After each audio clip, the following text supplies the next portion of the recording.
নমস্কার, আমি একটা ব্লগে সবাইকে স্বাগত।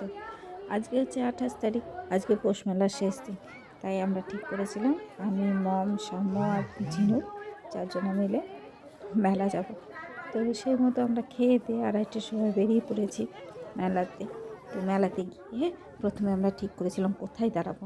সেই আমরা গতদিন যেখানে দাঁড়িয়েছিলাম আজকেও সেখানে দাঁড়িয়েছিলাম, যেখানে ওই পুলিশরা ছিল সেখানে। পুলিশ থানার মতো যেটা হয়েছিল সেখানে। তো সেখান থেকে আমরা যেতে শুরু করলাম। আজকে তো পুরো ঠিকই করেছিল, কিছু কিছু জিনিস করবে। আমরাও রাস্তা দিয়ে যখন যাচ্ছিলাম মেলার ঘুরছিলাম, তখন এত সুন্দর সুন্দর সব জিনিস দেখছিলাম, নানা রকম কালেকশন। কোথাও সালোয়ার কামিজ, কোথাও শাড়ি, কোথাও ব্যাগ, কোথাও কানের দুল, মানে অপূর্ব অপূর্ব দেখার মতো জিনিস। সত্যি কথা, এগুলো মেলা ছাড়া এত ভ্যারাইটিস জিনিস দেখা যায় না। এখন আমি আর সেরকমভাবে কিনি না, কেন মানে এককালে আমি প্রচুর জিনিস কিনতাম মেলা থেকে, এবং প্রত্যেক বছর 2-3টে করে দামি দামি শাড়ি কিনতাম। কেননা তখন এক একটা রাজ্য থেকে স্টল আসতো। এখন তো সেই রাজ্যের স্টলগুলো খুঁজে পাওয়া যায় না, কারণ খুঁজে পাইনি আমি। কারণ গতদিন যখন গেছিলাম তখন আমার শরীর খারাপ ছিল, চলে এসেছিলো। আজকে যখন গেছিলাম তো আজকে আর খোঁজার চেষ্টা করিনি। তো যেহেতু টাকা ছিল না, সেহেতু সেই দিকে যাওয়ারই চেষ্টা করিনি। এদিকে ঝিনুক মনে মনে ঠিকই করে রেখেছিল যে বুবা পাল খাবে। সেই বুবা পাল যেগুলো আমি ভিডিওতে দেখতাম সেগুলো, ওমা, সেইখানেও পাওয়া যাচ্ছে মেলাতেই। ফার্স্ট টাইম বোলপুরে আমি দেখলাম।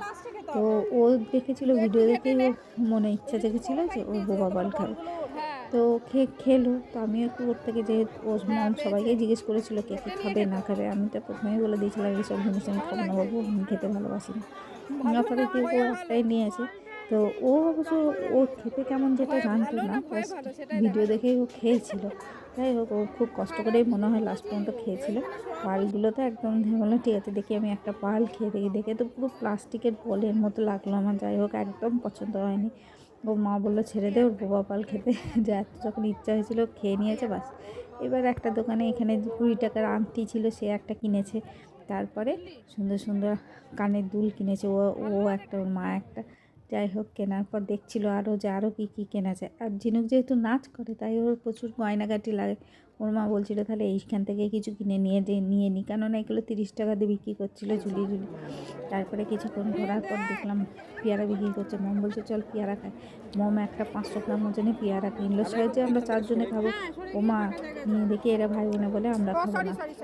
তো আমার ছেলে তো এমনিতেই খুঁতে মানুষ, তো ও তো প্রথমে বলে দিল না আমি কিছুতেই খাবো না। যাই হোক, আমি আর মম ওই পেয়ারা হাতে নিয়ে আবার মেলা ঘুরতে শুরু করলাম। এই যে মেলা যেটার মধ্যে ছিল, ওই জায়গাটা ছিল মেলার ঠিক মধ্যেখানটা।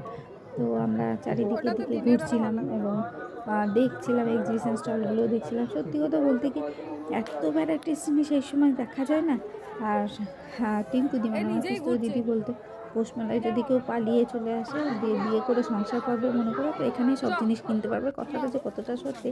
যাই হোক, আমরা মেলা ঘুরে শ্যামা বললো না লাস্ট দিন আমরা মেলাতে কিছু খাবো না, আমরা বাইরে কোথাও খাবো না। বাইরে কোথায় খাবো না, কাঁসাহারাতে গেছিলাম। তো কাঁসাহারাতে গিয়েও দেখলাম চেঞ্জ হয়ে গেছে, 2টো পার্টে ভাগ হয়ে গেছে, যেটা আগে একটাই ছিল। তো আমরা গিয়ে মম আবার দুবারে মমের সঙ্গে চলে এলাম, কারণ সাম্য এসে বললো যে মা তাহলে আমরা কাঁসাহাতে গিয়ে কিছু খাবো, কারণ মেলাতে এখন আর লাস্টের দিনে কিছু খাবো না। আমরা এসে অর্ডার দিয়েছিলাম প্রথমে ক্রিসপি চিকেন, তো ওটা ফার্স্টে দিয়ে গেছিলো। এটা মোটামুটি খারাপ ছিল না, ভালোই ছিল। আর আমি এতটা পরিমাণে পেয়ারা খেয়েছিলাম, তাই আমি বলেছিলাম আমি কিছু খাবো না।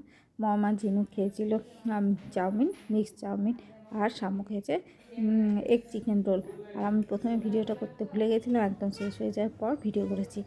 এদিকে যখন বেরোচ্ছি তখন আমার মনে হলো একটু কফি খেলে ভালো হতো।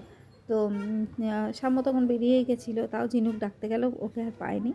তো আমরা মম বললো ছেড়ে চল খেয়ে নি কফি। মম কফিটা নিয়ে এলো, আর আমি কফি আর নিয়ে ঝিনুকের দোলনা নিয়ে পোজ দিয়েছি। তারপরে ও বললো যে আমাকে একটু সামান্য দেবে, ও একটু সামান্য আমার থেকে একটু সামান্য কফি খেলো। তারপর মমের সঙ্গে মম বললো মমের চল তোকে আমি পৌঁছে দিই, মানে মমের স্কুটি করে আমরা 3 জনে আসবো। এদিকে ওই কাঁসাহারা গেটে কোকাকোলাটা নাকি খুব সুন্দর লেগেছে পুগলু, বললো মিনুবিটি এখানে একটু ভিডিও করো। তারপরে বাড়ি চলে এলাম।